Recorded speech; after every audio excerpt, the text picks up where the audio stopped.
Assalamualaikum, welcome back to my channel. Ya, bertemu lagi dengan channel saya. Ya, di video saya kali ini saya akan buat tutorial bagaimana penggunaan dari aplikasi beban kerja dosen. Ya, semua ini atas permintaan kawan-kawan semua, sehingga tugas ini saya coba buat ya tentang bagaimana penginputannya, bagaimana penggunaannya, ya. Karena ya kawan-kawan atau Bapak Ibu semua yang ada di universitas ya seluruh di perguruan tinggi sekarang memang sudah diwajibkan untuk melakukan pelaporan beban kerja dosen kepada LLDT-nya atau ke tingkat universitasnya. Maka ya sesuai dengan permintaan kawan-kawan ya maka saya coba sampaikan bagaimana cara ataupun tutorial penginputan data di beban kerja dosen ataupun aplikasi beban kerja dosennya dengan menggunakan Microsoft Access-nya ya. Nah, baik Bapak Ibu, langsung saja di sini. Namun sebelum itu ya Bapak Ibu, sebelum saya terangkan ataupun saya jelaskan tutorialnya, yang belum like dan subscribe-nya ya mohon like dan subscribe dan tekan tombol lonceng Bapak Ibu ya. Nah, baik di sini saya akan lihatkan Bapak Ibu bagaimana cara penggunaannya. Nah, di sini ada tampilan awal dari beban kerja dosennya. Nah, di sini kita langsung saja buka Bapak Ibu ya. Nah, kalau keluar hal demikian ya ini kita tinggal open saja Bapak Ibu. Nah, di sini ada permintaan memasukkan user dan password-nya. Ya, nah di sini adalah permintaan untuk memasukkan user dan password-nya. Ini kebetulan ini sudah punya saya, Bapak Ibu ya. Jadi saya sudah setting, saya sudah lakukan setting password-nya. Namun sebelumnya nanti Bapak Ibu kalau belum melakukan proses pengaturannya atau masih punya orang yang kita copy paste yang mau kita rubah datanya, maka perlu ada perubahan user dan passwordnya. Nah, bagaimana cara merubah user dan passwordnya? Bapak Ibu boleh lihat di video saya sebelumnya ya. Baik Bapak Ibu, kita akan masuk saja di sini passwordnya ya. Nah, oke ya. Nah, ini dia Bapak Ibu. Di sini adalah tampilan awal dari beban kerja dosennya Bapak Ibu. Di mana di sini menunya ya di dalam beban kerja dosen ini ada identitas, ini berkaitan identitas kita Bapak Ibu ya. Di sini ada kinerja bidang pendidikan, ini berkaitan dengan mata kuliah yang kita ajar pada semester yang akan kita laporkan. Kinerja bidang penelitian di sini berkaitan dengan penelitian pada semester yang akan kita laporkan. Nah, kerja bidang pengabdian masyarakat ini berkaitan dengan tridharma kita ya, yang berkaitan dengan pengabdian kita kepada masyarakat. Nah, maka ada pelaporannya juga kita masukkan di sini Bapak Ibu. Di sini ada kinerja penunjang lainnya. Ini kalau kita ada berkaitan dengan tugas tambahan ya Bapak Ibu ya. Tugas tambahan ataupun memiliki jabatan struktural di universitasnya, maka kita bisa tambahkan di sini. Ada kewajiban khusus profesor di sini adalah berkaitan dengan kewajiban khusus profesor ya, berkaitan dengan seperti adanya pembuatan karya ilmiah ya ataupun buku segala macam, maka dia dimasukkan di sini Bapak Ibu ya. Di menu cetak form ini adalah berkaitan dengan proses cetak laporannya, yang mana artinya di sini adalah hasil dari proses penginputan yang kita lakukan. Nah, di sini cetak formnya ada dua hal yang perlu kita cetak nanti Bapak Ibu. Pertama, itu kita akan melakukan cetak rencana kerja beban dosen, dan kedua kita akan mencetak laporan kinerja dosennya. Ini di bagian cetak formnya Bapak Ibu ya. Nah, di import clear data, nah ini Bapak Ibu kalau menggunakan aplikasi BKD punya orang yang kita copy paste, maka kita perlu adakan import atau clear datanya, atau kita perlu bersihkan terlebih dahulu dia Bapak Ibu ya, supaya nanti dia data orang itu sudah hilang dan kita bisa menginput data punya kita. Nah, kesimpulan dalam lembar pengesahan nih Bapak Ibu berkaitan dengan kesimpulan akhir dari kerja kita atau kinerja dosen itu, apakah dia memenuhi syarat berdasarkan undang atau tidak. Nah, maka kita bisa lihat di kesimpulan dalam lembar pengesahannya. Yang mana di sini Bapak Ibu nanti di lembar pengesahan ini ada tanda tangan asesor 1, asesor 2 kita, dan juga nanti ada tanda tangan perguruan rektor dari perguruan tingginya sama dengan ketua LLDT-nya Bapak Ibu ya. Nah, dan terakhir di sini ada menu keluar. Yang adalah menu keluarnya adalah yang menu untuk close dari sistemnya. Oke, baik Bapak Ibu ya, ini adalah menu ataupun fitur yang ada di dalam beban kerja dosennya. Nah, kita buka coba yang identitas ini, menu yang identitas ini seperti apa sih cara pengisiannya. Nah, baik, kita coba buka di sini ya. Nah, ini dia Bapak Ibu ya tampilan awalnya ya. tampilan awalnya Bapak Ibu di sini bisa lihat yang pertama itu ada permintaan nomor sertifikat. Nah, ini nomor sertifikat ini Bapak Ibu, ini nomor sertifikat ini adalah berkaitan dengan sertifikasi dosennya Bapak Ibu. Jadi kalau sudah melaksanakan sertifikasi dosen, Bapak Ibu boleh isi di sini nomor sertifikat dosen, sertifikat serdosnya. Nah, di sini boleh kita isi ya sesuai dengan nomor sertifikat kita berapa dia, tinggal kita isi saja Bapak Ibu ya. Nah, ini NIP Bapak Ibu. NIP di sini adalah ya kalau kita memiliki nomor NIP-nya maka kita boleh buat di sini. Kalau tidak, kalau kita hanya menggunakan NIDN saja, nah maka kita gunakan NIDN-nya dan kita klik saja dan kita ketik di sini Bapak Ibu ya, sesuai dengan permintaan dan apa yang menjadi punya kita, artinya identitas kita ya. Nah, di sini ada Bapak Ibu nama ya, disesuaikan nama kita. Dan di sini ada gelar depan Bapak Ibu ya, kalau ada gelar profesor, doktor maka boleh dibuat di sini. Namun kalau tidak ada, ya kita tinggal isi di gelar belakangnya. Nah, selanjutnya ada nama perguruan tinggi ya, ini tinggal kita masuk saja perguruan tinggi kita tempat kita ngajar.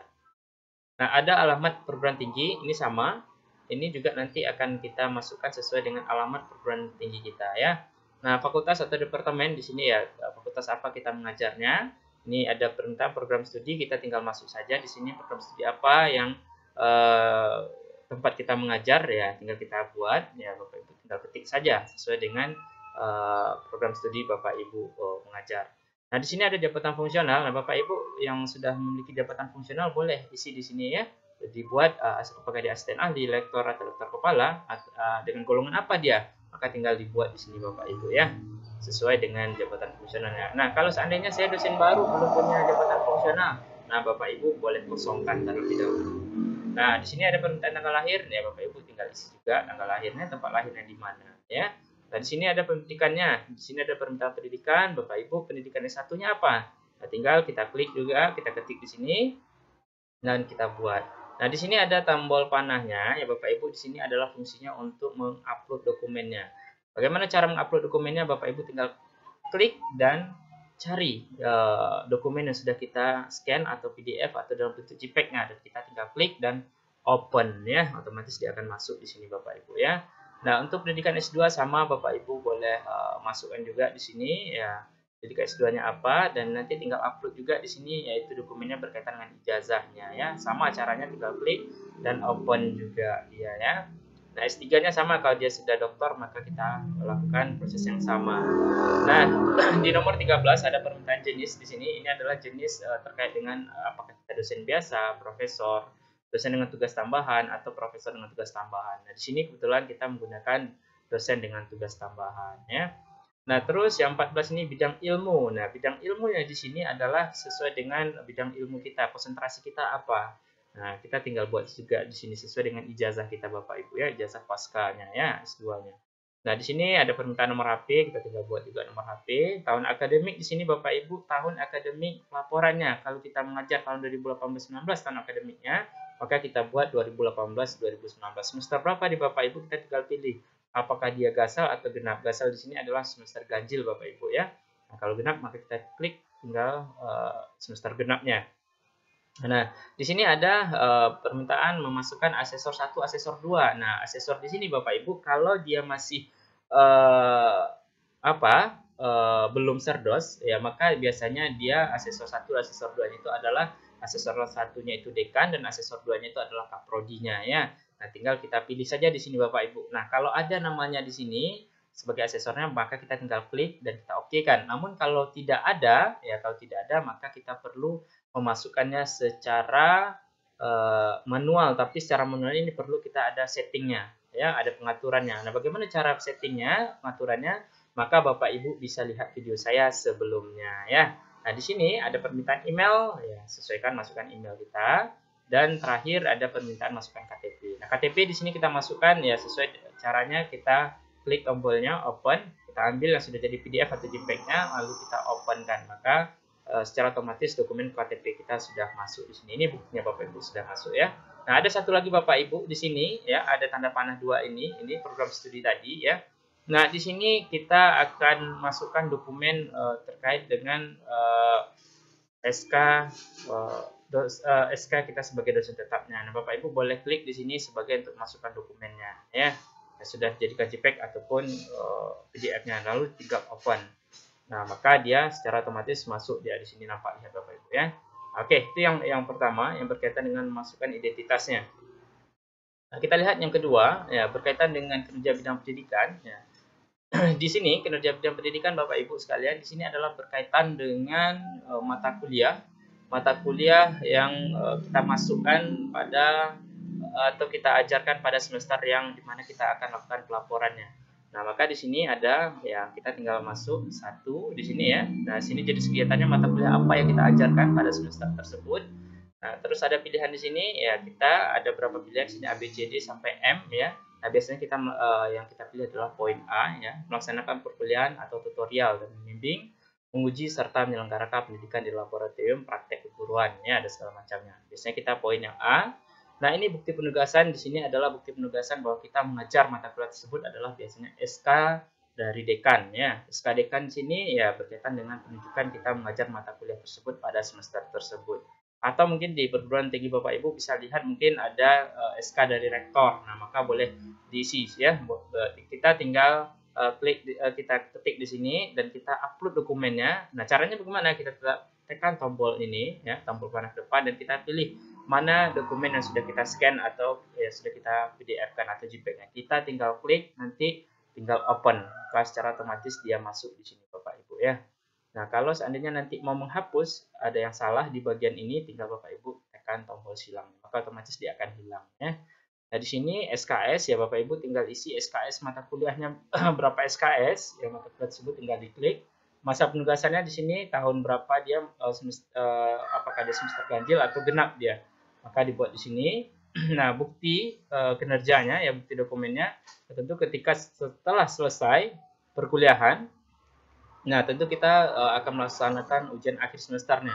Nah, ketika melaksanakan ujian akhir semester, di sini maka ada bukti absensi, nilai berita acara, dan ujiannya. Nah, maka itu kita tinggal kita tinggal upload bukti absensinya, ya, nilainya, berita acara, ujiannya. Caranya sama, kita tinggal klik tombol panahnya dan kita pilih yang mana yang menjadi bukti kinerjanya ya. Nah, tinggal open, lalu dia masuk di sini.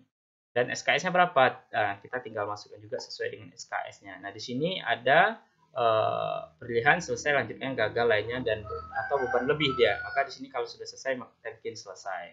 Nah, atau nanti Bapak Ibu ya sesuai dengan perundang-undangan dalam pelaporannya ini dalam pelaporannya itu maksimal itu adalah 16 SKS itu maksimal dia ngajar. Nah, namun kalau lebih dari 16 SKS Bapak Ibu boleh bikin di sini kita hitung berapa SKS semua punya kita. Terus nanti kalau lebih dari 16 maka kita boleh bikin salah satu mata kuliah itu menjadi beban lebihnya supaya nanti dia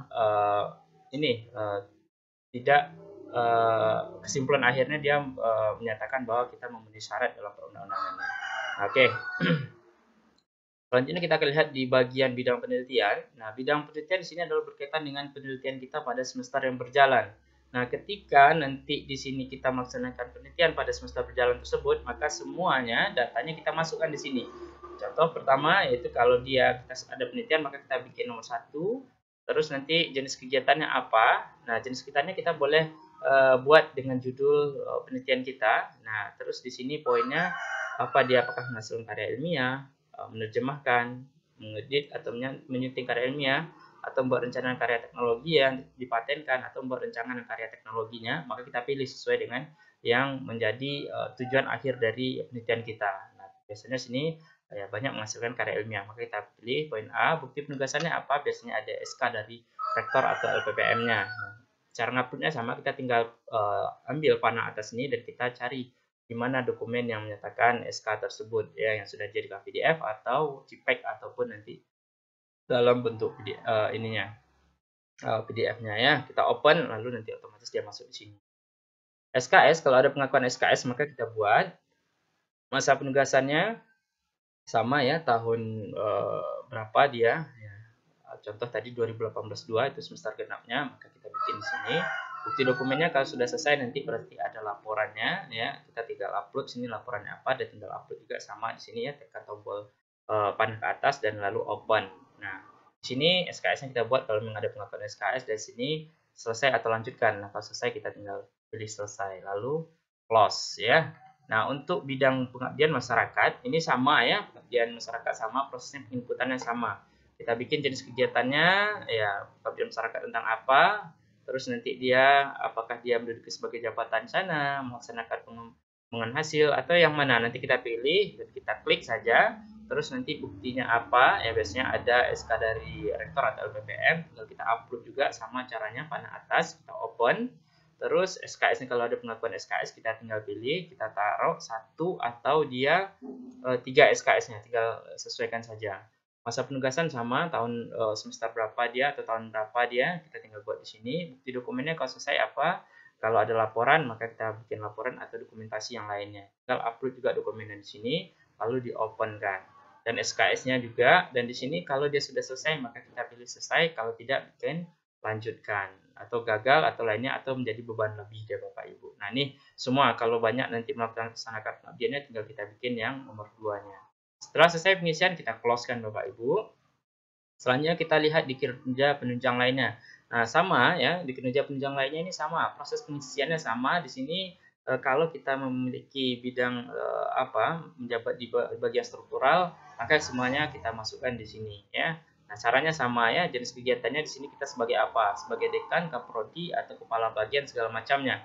Nah, di sini kita lihat, nah, di sini menjadi anggota dalam satu penelitian, atau menjadi anggota panitia badan pada lembaga pemerintah, atau yang lainnya. Nah, kita tinggal pilih juga dan bukti penugasannya apa, ada pengakuan SKS-nya atau tidak, masa penugasannya tahun berapa, ada bukti dokumennya apa dia kalau memang sudah selesai seperti apa, ada SK-nya atau segala macam. Nah, tinggal kita upload sama caranya ya, tinggal klik juga di sini, open lalu selesai, dan di sini kalau ada pengakuan SKS kita buat juga. Nah, kalau dia sudah selesai, dia selesai, kalau lanjutkan dan jadi beban lebih atau segala macamnya. Ini adalah di bidang penunjangnya. Ketika sudah selesai di-upload semuanya, maka kita close.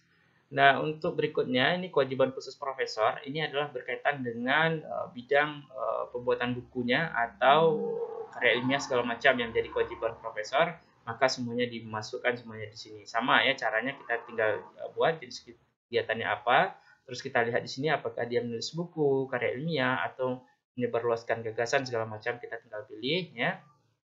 Dan bukti penugasannya apa, kalau ada SK dari rektor atau dekan atau yang segala macam, atau bukti penerbitan buku segala macam, maka kita buat di sini. Nah, masa penugasannya kalau ada kita buat, bukti dokumentasinya kalau ada kita buat juga di sini, dan ada pengakuan SKS seandainya kita buat juga ya. Rekomendasinya selesai atau lanjutkan atau gagal, kita tinggal pilih di sini bagian mana punya kita ya. Kalau selesai maka kita klik selesai, dan tahun berapa dia kita tinggal pilih. Nah, semuanya kita isi Bapak Ibu. Ketika sudah selesai maka semuanya kita close kan. Nah, terakhir ya, setelah kita upload semua data kita, input, maka kita lakukan cetak formnya. Nah, cetak form di sini Bapak Ibu, ini yang saya katakan tadi ada dua hal ya, cetak rencana beban kerja dosen satu, dan kedua ada cetak laporan kerja dosen. Kita lihat yang pertama, cetak rencana kerja beban kerja dosennya ya, kita klik lalu kita cetak. Nah, ini dia bentuk depannya Bapak Ibu ya. Ini covernya dan ini isinya ya. Isinya berkaitan dengan identitas kita dan mata kuliah yang kita ajarkan, dan ditandatangani oleh buat dan juga ketua jurusannya. Nah, ini yang untuk cetak rencana kerjanya. Nah, kedua kita lihat laporan kinerjanya, maka kita ambil cetak laporan kerja dosen dan lalu kita cetak, dan ini bentuknya laporannya ya. Di depan ini covernya. Nah, hasil isinya ini adalah merupakan identitas kita, mata kuliah, dan menyatakan dia selesai atau menjadi beban lebihnya. Nah, di sini juga nanti akan ditandatangani oleh yang membuat dan asesor 1 dan asesor 2. Artinya di sini ketika sudah ditandatangani maka sudah diperiksa ini laporan kinerja dosennya. Oke, kalau sudah lihat seperti ini kita tinggal print ya. Tinggal print, nanti dia akan keluar hasil print out-nya. Jadi laporan kinerja dosennya dan siap untuk dijilid ya. Nah, kalau sudah kita close, dan untuk kesimpulan, nah kesimpulan ini adalah hasil akhir terkait dengan penginputan kita tadi, apakah sudah sesuai dengan perundang-undangan atau belum. Maka kita lihat di sini Bapak Ibu ya. Nah, di sini kita lihat bahwa maksimal itu 16 SKS berdasarkan peraturan pemerintah tahun 37 tahun 2009 ya. Nah, di sini kinerjanya kita lihat pendidikan 15 SKS, nanti kotak kinerja 15 SKS. Nah, ini memenuhi syarat perundang-undangan. Ini dia ya, memenuhi syarat perundang-undangannya. Nah, di mana kita menguploadnya, mengambil dokumennya, kita tinggal klik di bagian panah, bukan di sana, ini dia di panah bawahnya Bapak Ibu. Nah, ini dia kesimpulannya. Bapak Ibu bisa lihat di sini ya, ini dia kesimpulan dari data BKD kita yang menyatakan dia memenuhi syarat perundang-undangan. Yang ditandatangani oleh yang membuat asesor 1, asesor 2, dan pimpinan Kopertis dan pimpinan perguruan tingginya. Nah, ini Bapak Ibu ya. Nah, setelah itu, kita close kalau sudah kita print out Bapak Ibu. Dan terakhir ya kita tinggal keluar dia. Nah, kalau kita keluarkan maka keluar dia dari sistemnya. Nah, untuk sedikit saya jelaskan import clear data yang tadi ya berkaitan dengan penggunaan aplikasi BKD yang baru yang kita copy paste dari teman kita. Maka kalau untuk menghilangkan datanya maka kita klik di sini lalu kita clear data. Secara otomatis proses selesai di sini dan data sudah selesai dan dia kembali ke awal. Nah, begitu Bapak Ibu ya. Terima kasih Bapak Ibu. Demikian tutorial saya. Lebih kurang saya mohon maaf. See you, goodbye.